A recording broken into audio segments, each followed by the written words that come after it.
ഞാൻ പഴുത്തേ എന്നെ മുറിച്ചോ എന്നും പറഞ്ഞ് രാവിലെ മുതലേ മണവും പരുത്തിക്കൊണ്ട് ചക്ക റെഡിയായിരിക്കുന്നുണ്ട്.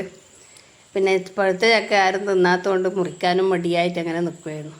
അപ്പോൾ നമ്മൾ ഹെൽപ്പ് ചെയ്യുക വല്യമ്മയെന്ന് പറഞ്ഞ് കുട്ടീസെല്ലാം എത്തിയിട്ടുണ്ട്. അങ്ങനെ മുറിക്കാൻ തുടങ്ങിയതാണേ. അവരാരും പഴുത്ത ചക്ക ഒന്നും തിന്നൂല. പിന്നെ ചക്ക വെറുതെ കളയണ്ടല്ലോ, എന്തെങ്കിലും ഉണ്ടാക്കാം, ചക്ക വരട്ടിയോ ചക്കയപ്പോൾ എന്തെങ്കിലും ഉണ്ടാക്കാമെന്ന് വെച്ചിട്ട് ഇരിഞ്ഞെടുത്തിട്ട് ഫ്രിഡ്ജിൽ വെക്കാമെന്ന് വെച്ച് തുടങ്ങിയതാണേ. മക്കളെല്ലാം കട്ട സപ്പോർട്ടായിട്ട് കൂടെ തന്നെയുണ്ട്.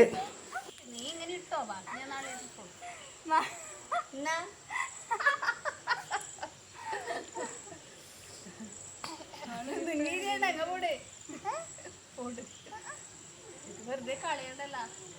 അങ്ങോട്ടേക്ക് എടുക്കുന്ന